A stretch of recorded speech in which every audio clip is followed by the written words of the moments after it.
Sejam todos bem-vindos ao estudo diário das Escrituras. Gratidão por todos os dias vocês estarem aqui e estudarmos as Escrituras juntos, tá bom? Eu peço um pouquinho de calma e paciência para vocês, que o vizinho às vezes aumenta muito o som, às vezes a letra não é adequada, né? Agora ele deu uma baixada, ainda dá para ouvir, mas ele deu uma baixada e eu estou gravando a mensagem agora, que é o momento que nós temos para fazer o estudo diário. Então não prestem muita atenção na música, né? Ou no outro som que vier ali, nem na letra. Preste somente atenção no que o Espírito Santo coloca no seu coração. Hoje a gente vai falar de uma lei muito sagrada que foi instituída na época dos apóstolos, tá bom? Que era a lei da consagração. Como que funciona a lei da consagração? Basicamente, ela é diferente da lei do dízimo. A lei do dízimo, né? É devolver 1/10 do que você ganha ao Senhor, né? 10%. Né? E também tem os dízimos e as ofertas também que nós fazemos, tá bom? Além do dízimo tem as ofertas. Então, é a lei do dízimo. A lei da consagração ela é diferente. A lei da consagração consiste em você ter aquilo que você precisa para você e tudo aquilo que sobra, que você não necessita, aquilo é doado. Né? Então, se uma pessoa ela consegue viver com 20% do salário, 80% do salário seria doado para ajudar as outras pessoas. E de igual modo, por exemplo, se uma pessoa com o que ela ganha não é o suficiente para criar a sua família, aí seria acrescentada, ela receberia ao invés de doar. Tá bom? A lei da consagração também não se aplica somente a bens materiais, também é nossos dons e talentos que nós servimos ao Senhor, tá bom? Então, basicamente é isso. E desde o capítulo 1 de Atos, a gente vê que não havia necessitado entre eles. E todos, quando tinham alguma coisa que vendia, levava ao pé dos apóstolos ali, para que eles pudessem repartir e ajudar os necessitados, tá bom? Então, a lei da consagração era assim, e era assim que a igreja primitiva, né? A igreja com os apóstolos ali funcionava. É uma lei perfeita? Sim, é uma lei perfeita. Porém, as pessoas que entram no evangelho para viver essa lei não são perfeitas, são pessoas que têm dificuldades. E aí, então, acontece de pessoas não fazerem o que é correto, e aí alguns pensam, a lei não é certa, né? Não é muito bom isso não. Bom, enfim, nós tivemos alguns problemas, inclusive no Novo Testamento, na época de Joseph Smith, com a lei da consagração, não por causa da lei, mas por causa da maneira que as pessoas viviam a lei ali, tá bom? Vou dar alguns exemplos aqui rapidinho para vocês. O apóstolo Paulo, lá em 2 Tessalonicenses, capítulo 3, a partir do versículo 10, eu passei mais específico aqui o versículo 10, 11 e 12, né? Falando da lei da consagração, ele pega e diz assim, né? Que se alguém não quiser trabalhar, também não coma, né? Ou seja, se você não quer trabalhar, porque esse era um problema também. Era todos na lei da consagração, mas aí a pessoa fala, eu vou receber de qualquer jeito, então eu não vou trabalhar. Então o apóstolo Paulo exortou eles dizendo, se alguém não quer trabalhar, que também não coma. Né? E aí ele diz lá no versículo 12 também, tem uma parte aqui que ele diz assim, ó, trabalhando com sossego, ou seja, aquele que trabalha pouco, né? Trabalhando com sossego, coma também o seu próprio pão. Você não gosta de trabalhar pouco? Não quer ganhar pouquinho, porque o resto vai ser lhe suprido? Então você vai comer de acordo com o que você ganha aí, né? Então a gente vê que a lei da consagração tinha os problemas lá na época de Paulo também. Na época de Joseph Smith repetia a mesma coisa que Paulo falava aqui, né? Ele chegou a falar também, né? Se alguém não quer trabalhar, que também não coma. Teve um caso específico, né, na igreja, nos primórdios, né, no começo da igreja, quando estava se vivendo a lei da consagração, no sentido de que uma irmã, né, ela pegou o relógio de bolso, pediu o relógio de bolso ali para uma pessoa que era membro da igreja, emprestado. Né? E aí ela pegou esse relógio de bolsa e vendeu, né? E comprou coisas ali para ela. E aí quando a pessoa veio pegar o relógio de volta, né? Ficou muito surpreso que ela tinha vendido o relógio. E aí a pessoa quis tomar satisfação, mas o relógio era meu. Aí ela disse, não, mas nada tudo é nosso, né? Eu vendi porque é tudo nosso, né? Nós não estamos vivendo a lei da consagração. Então também pessoas maldosas, né, acabam fazendo coisas que não é de acordo com a lei. E aí acaba dando errado também por conta disso, né? Conforme eu expliquei aqui, o apóstolo Paulo falou isso, Joseph Smith, outros, né, a gente vê esse problema aqui e a gente vai ver o problema aqui também no caso que a gente vai estudar hoje, que é Atos capítulo 5, do versículo 1 ao versículo 13, que fala aqui de Ananias e Safira, né? Que eles venderam a propriedade e eles não entregam, né, o valor total ali aos apóstolos, então eles acabam mentindo ali, a gente vai estudar sobre isso e eles acabam morrendo, tá bom? Mas antes, né, antes de falar de Ananias e Safira, que começa aqui em capítulo 5, Atos capítulo 5, a partir do versículo 1, se nós voltarmos um pouquinho para o capítulo 4, a gente vai ver que tinha um homem chamado José, né, e que ele vendeu, ele era levita, ele vendeu a sua terra e depositou ali os bens, tudo, né, o valor total ao pé dos apóstolos ali, tá bom? Vamos conferir esse aqui porque é um pano de fundo para nós entrar na história aqui, tá bom? Vamos lá, aqui em Atos capítulo 4, versículo 34 em diante. Aí diz assim, ó: E não havia, pois, entre eles necessitado algum, porque todos os que possuíam herdades ou casas vendendo, trazia o valor e que fora vendido e depositava ao pé dos apóstolos. Olha que bênção, né? Eles viviam numa comunidade que não havia necessitados, todos tinham o que precisavam ali, né? Era assim que estava funcionando ali no princípio da igreja. Também eu queria colocar algo sobre a lei da consagração aqui. Às vezes a pessoa pensa que é viver numa comunidade somente onde há membros da igreja, né? Estabelecer Sião, viver. Mas a própria religião, né? Ela prega o evangelho para outros entrar também, tá bom? Então não é um exclusivismo de fechar, né?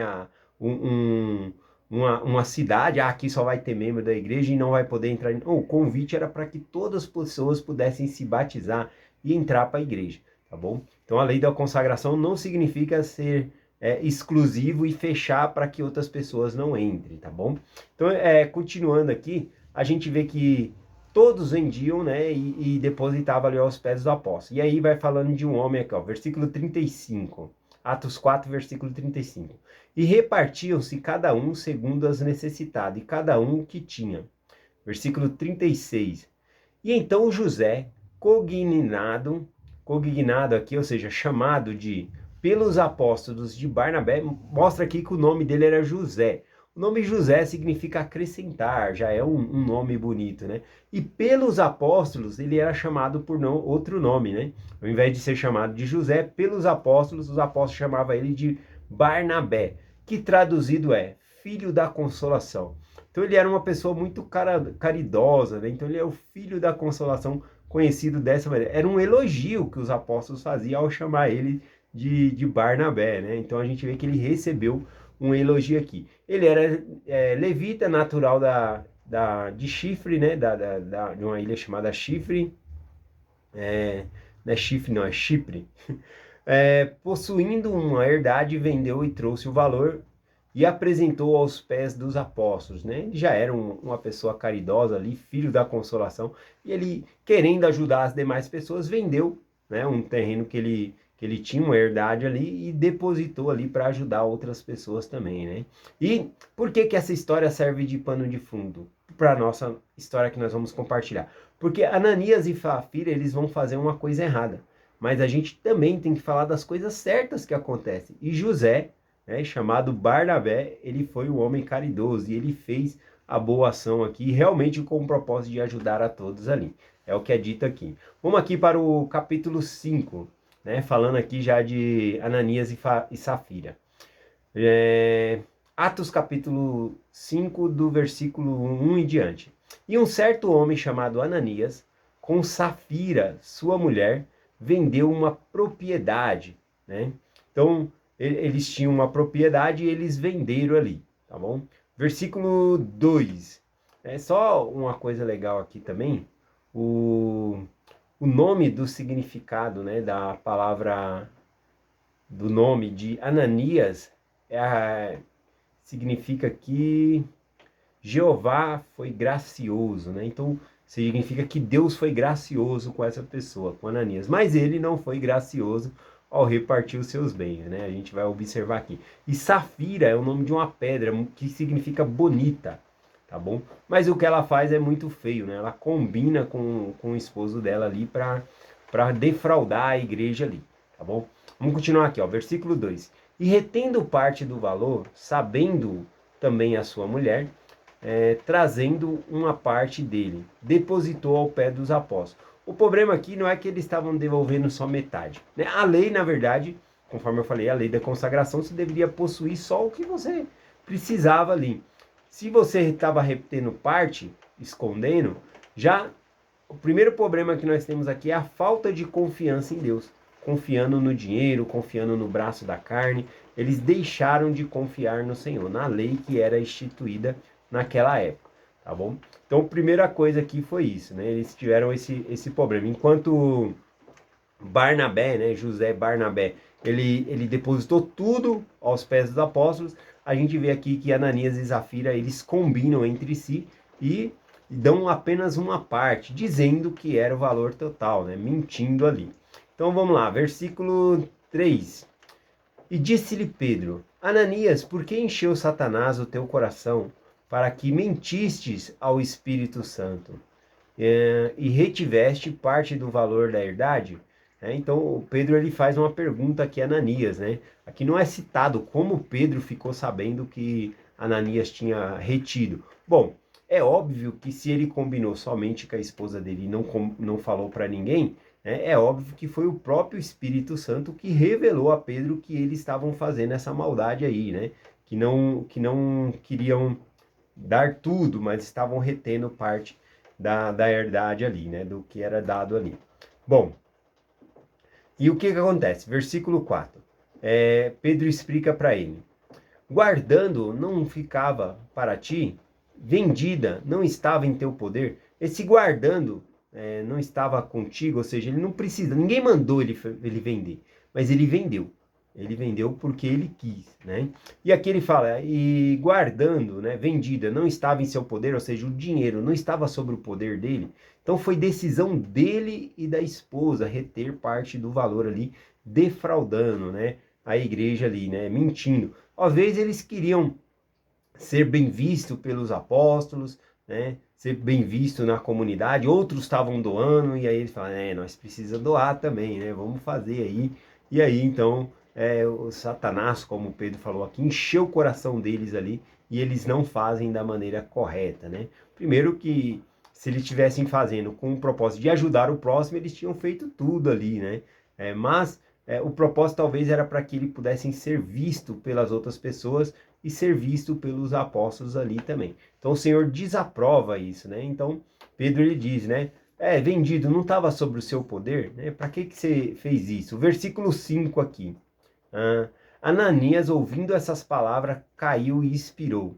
E um grande temor veio sobre ele e todos os que viram isso, né? Então eles vendo ali que Ananias, né, quando mentiu e mentiu ali a Pedro, ele caiu morto, né? Pedro defrontou ele ali e ele caiu morto, expirou, morreu na hora ali. Então as pessoas vão enterrar ele ali, né? Vão fazer o sepultamento dele. Diz o versículo 6. E levando os jovens, pegaram e transportaram para fora e o sepultaram, né? Enrolaram ele ali no lençol, como de costume, levaram e sepultaram ele. Versículo 7. Passando um intervalo de 3 horas, entrou também sua mulher, não sabendo o que havia acontecido, e disse-lhe Pedro: diz-me, vendeste por tal preço aquela herdade?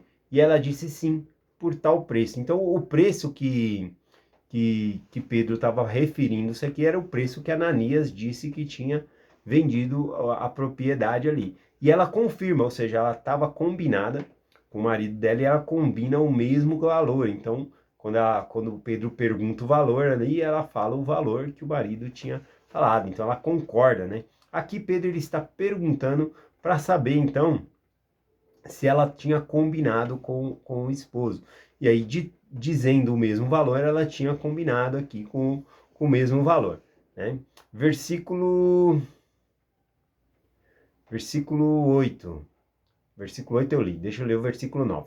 Porém, Pedro lhe disse: por que é que entre vós vos puseste de acordo entre tentar o Espírito Santo?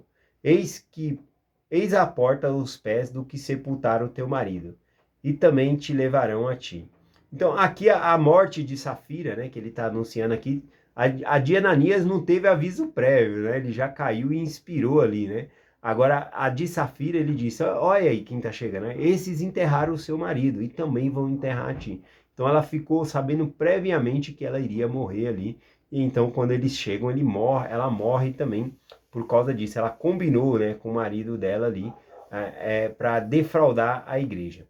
O versículo 10. E ela logo caiu aos seus pés e expirou. E entrando os jovens, achando-a morta, a sepultaram junto com seu marido. Versículo 11. E veio um grande temor a toda a igreja e todos os que ouviram essas coisas, né? Então, o temor veio ali, respeitando a lei do Senhor. Tanto os que eram membros passaram a respeitar essa lei, como os que não eram membros, né? Talvez poderiam, com grande temor, dizer, não vou entrar nessa igreja aí não, os mentirosos, eles morrem, né? Olha lá o que aconteceu com Ananias, né? Ananias e Safira lá. Então, todos ficaram sabendo aqui e viram, né? Como é que foi esse procedimento aqui. Versículo 12 e 13 diz assim: muitos sinais e prodígios eram feitos entre o povo pelas mãos dos apóstolos, e estavam todos unânimes no pórtico de Salomão. E todos os outros, ninguém ousava juntar-se a eles, mas o povo tinha-se em grande estima, né? Então, o povo tinha Pedro e os demais apóstolos ali com grande estima, né? Então, veja o que acontece quando um líder realmente decide disciplinar o membro, né? Ao invés das pessoas se afastar, as pessoas, não, esse líder aqui é coisa séria, as pessoas tinham ele com grande estima aqui. Então, vou terminar a mensagem de hoje falando aqui da lei da consagração, né? Quando nós cumprimos a lei da consagração, nós vamos o tempo, nós fazemos o convênio da lei da consagração, isso se implica, né, naquilo que for requerido de nós, se for pedido o que nós devemos fazer. E às vezes parece que as pessoas se esquecem, né, disso, porque é requerido de nós que nós doemos nossos dons e talentos também. E muitas vezes pessoas que já passaram pelo templo, quando o bispo chega ali e faz o desafio de um chamado para a pessoa, ou para cuidar de um berçário, ou para ser um professor, ou para ser líder em uma organização, essas coisas dá trabalho mesmo, dá trabalho ser líder. Se você é professor, você tem que preparar a aula. Muitos gostam, né? Mas o que acontece? Se você entrou no templo e fez um convênio com Deus da lei da consagração, você deve consagrar os seus dons e talentos. E quando lhe é requerido, e foi-lhe requerido por meio de um chamado, o bispo está lhe fazendo ali um chamado para uma organização, para dar aula, e aí você vai dizer que não quer? Você vai dizer que não pode? Que não tem tempo? Ué, cadê a consagração? Cadê a promessa que você fez? Então, nós não podemos prometer seguir a lei da consagração, mas quando nos é requerido, nós não fazemos. Então, devemos pensar um pouquinho sobre isso também. É essa a mensagem que eu compartilho com vocês, em nome de Jesus Cristo. Amém. Até amanhã.